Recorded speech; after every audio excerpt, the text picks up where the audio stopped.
Alors, donc, j'ai choisi de participer au projet Fit Abeille, donc suite au projet Apiform.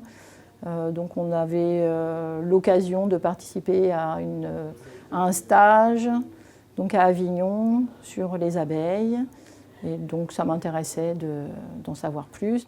Et donc ensuite Toriane, la chef de projet, donc elle a inscrit, on va dire, l'établissement au projet Fit Abeille. Et puis ça me semblait logique de continuer dans ce projet. Donc on s'est lancé. Moi j'ai trouvé que c'était une très bonne opportunité justement pour travailler sur les abeilles sauvages, sur la biodiversité avec les élèves et en lien avec l'agriculture. Parce que des fois on a un peu de mal à amener les élèves sur l'agroécologie, sur la biodiversité et du coup faire le lien avec l'agricole, j'ai trouvé ça très intéressant. Dans Fit Abeille, je suis un peu coordinatrice en fait pour le PEL du Loiret.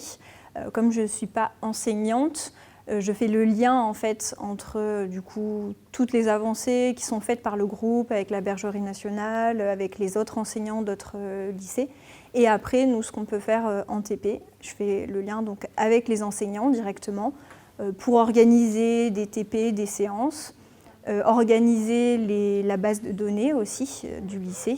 Et par rapport aux élèves, en fait, moi j'interviens un petit peu comme une intervenante, c'est-à-dire que du coup, on va faire un TP sur le sujet, on va leur présenter le sujet et je vais être en appui, en soutien. Je vais leur montrer comment faire, quelles sont les manipulations et voilà, tout le suivi du TP. Après, le suivi pédagogique est fait par l'enseignant. Alors ici, le projet, comme on parle de la pollinisation, donc ça va être intéressant de l'utiliser sur les cours sur la reproduction sexuée ou asexuée. Et puis ensuite, on a des cours sur les relations trophiques, donc les relations entre les abeilles, les plantes. Donc ça s'intègre un peu à chaque niveau. Par exemple, les terminales G, on est sur le système nerveux. Et ben, on peut aussi utiliser pour les effets des pesticides sur la transmission de l'information nerveuse. Donc voilà, on arrive toujours à trouver une entrée pour faire de la science participative, en tout cas ici sur Fit Abeille. Apprendre à regarder, à dire ah bah celui-là il fait ça. Oui, t'as raison. Ouais, celui-là. Ouais. Oui.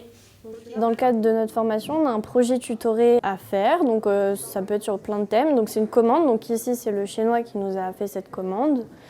Tout le projet porte sur Fit Abeille, c'était vraiment notre commande en fait de réaliser le protocole et après de mettre en place quelque chose, donc ici notre animation.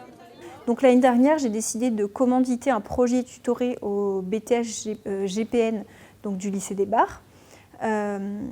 Ainsi, en fait, je les ai accompagnés sur toute une année pour travailler sur les pollinisateurs sur l'exploitation. Donc ils ont fait les manipulations de Fit Abeille l'année dernière, au printemps. On a aussi récolté donc, des abeilles qu'ils ont pu identifier à l'automne au labo. Sur le projet tutoré, ils ont bien avancé, ils ont été très sérieux tout du long sur les manipulations qui ne sont pas évidentes au début à prendre en main, mais ils ont bien évolué, ils ont fait un bon rapport aussi. On est toute seule, elle n'aura pas besoin d'insectes pollinisateurs comme les abeilles ou comme les mouches, etc. Juste, elle va s'auto-féconder toute seule. C'est un projet qu'on a dû mettre en œuvre sur 2 ans, sur les 2 années en fait, qu'on a commencé l'année dernière. On a fait tous les relevés un peu scientifiques, les relevés de nectar, les captures d'abeilles, etc. Et pour au final, en fait, on devait élaborer un autre projet pour montrer ce qu'on avait trouvé. On a décidé de faire une animation pour un peu sensibiliser ici une classe pour pouvoir faire cette sensibilisation sur les pollinisateurs, etc. C'est plus de nectar que le maïs. Mais les petits pots, l'étoile, c'est pas ça? C'est ça. Donc la séquence que les BTS GPN ont proposée aux premières productions était très intéressante puisque on avait une première partie, donc un peu plus de connaissances, d'explications, puis un peu de découverte du protocole. Et ensuite, le fait d'avoir 3 ateliers tournants, donc ça permet aux élèves de manipuler et de bien se rendre compte de ce qu'il faut faire dans ce protocole. Le fait que ce soit animé par des élèves, je pense que ça change du processus classique. Ça nous permet d'avoir un point de vue différent, d'avoir une attention qui est différente aussi, parce qu'on n'a pas la même personne en face de soi, c'est pas le même type de compréhension. Et ce qu'ils ont fait, c'était bien, on a fait de belles activités, c'était cool. Je pense que c'est bien, ça nous permet de d'avoir plus d'impact en parole envers nous parce qu'ils ont à peu près notre âge. Donc si eux, ils s'en occupent déjà, on pourrait dire que nous, plus jeunes, on devrait commencer pour qu'à leur âge, on soit un peu plus informés. Alors c'est intéressant que l'animation soit faite par d'autres élèves. Alors ici, il y a les BTS GPN qui font partie du même lycée. Donc ça leur permet de se rendre compte en fait, du travail. Peut-être il y en a certains qui vont aller en GPN, donc de ce qu'ils vont avoir à faire. Et puis comme c'est de l'apprentissage par pair, donc ils vont être souvent plus à l'écoute ou peut-être plus respectueux.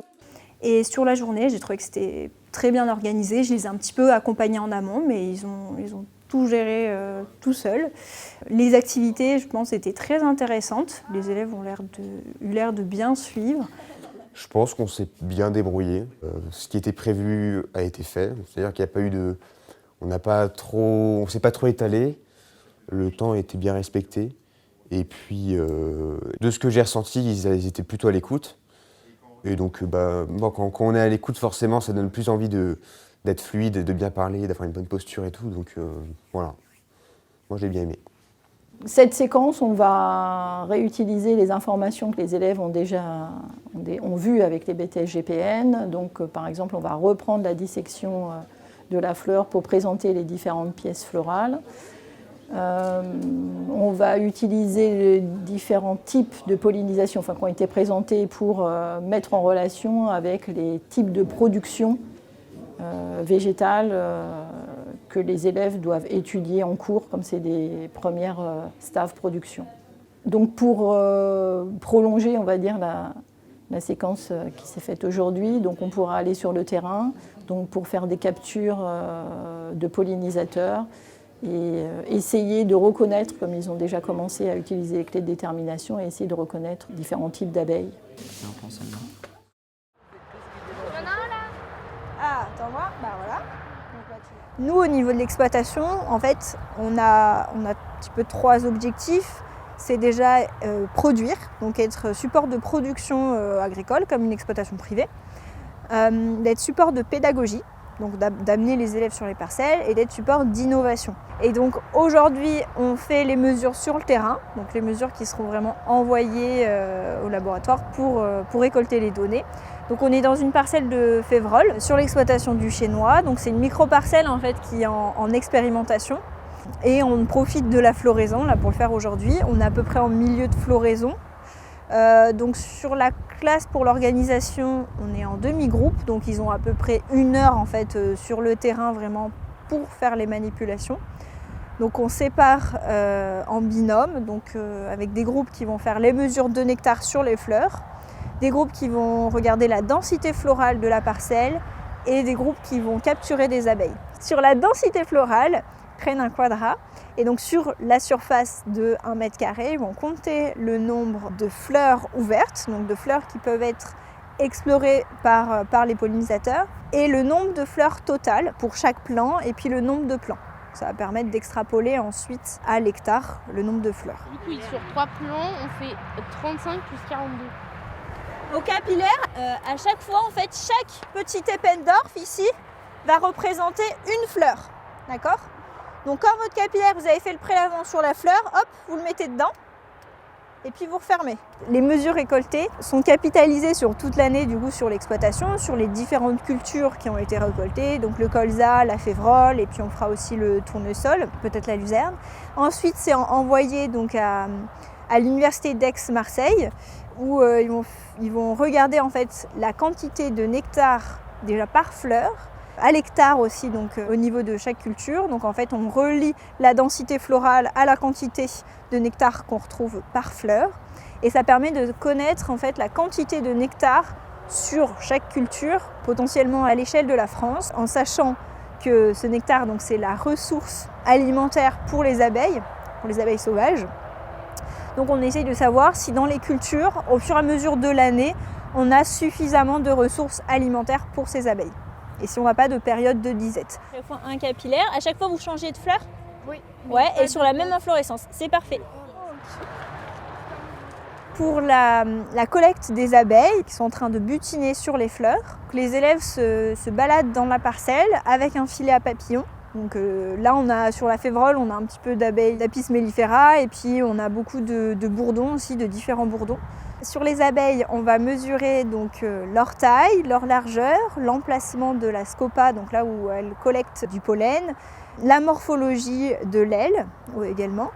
Et ça permet de savoir déjà quelles sont les espèces qui viennent butiner sur la févrole. Ok, j'y vais. Attends, relève ta main. Les abeilles vont être envoyées pour faire des mesures au niveau histologique, au niveau des organes et de la génétique, pour voir les effets potentiels des produits phytosanitaires sur les abeilles. En sachant que le but aussi, c'est de faire des mesures dans des parcelles en conventionnel et des parcelles en biologique. L'année dernière, par exemple, on avait pu comparer sur un tournesol bio et un tournesol conventionnel. Du coup, vous échangez, c'est ça? Non, il n'y a pas besoin. Non. Allez, nous on est contents d'échanger, ça nous Ça vous change un peu. Allez, donc en fait, là vous mettez l'identifiant de la plante, donc la plante 1. Alors le but aussi de faire des TP avec les élèves, déjà ça permet de les amener sur le terrain. Je pense qu'ils assimilent aussi un petit peu derrière à quoi ça sert, parce qu'ils gardent plus de souvenirs de ce qui est fait. Donc la pratique c'est très important et en lycée agricole on peut en faire assez facilement parce que du coup on a le terrain directement avec l'exploitation. Et sur Fitabeille ça permet de faire plein de manipulations différentes qui sont quand même très techniques. Donc ils peuvent voir du coup des manipulations scientifiques et derrière des protocoles assez précis, même si on essaye de leur expliquer assez simplement. Mais ils comprennent qu'il faut être assez rigoureux.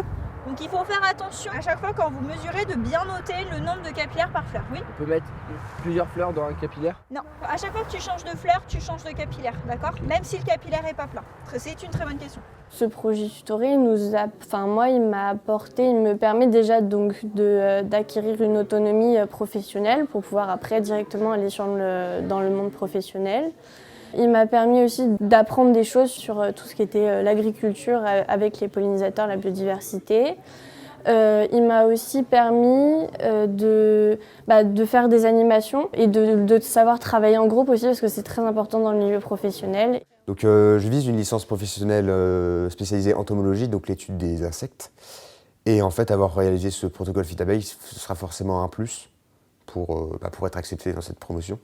Je pars en BTS Axe en alternance et mon projet est de récupérer la ferme de mon père. Ça me servira avec mon papa parce qu'on a pour projet de mettre des jachères autour de nos champs. La biodiversité est importante parce qu'elle nous permet en tant qu'agriculteurs de travailler dans de bonnes conditions. Après mon BTS, j'aimerais continuer en licence d'animation pour pouvoir après faire animatrice nature.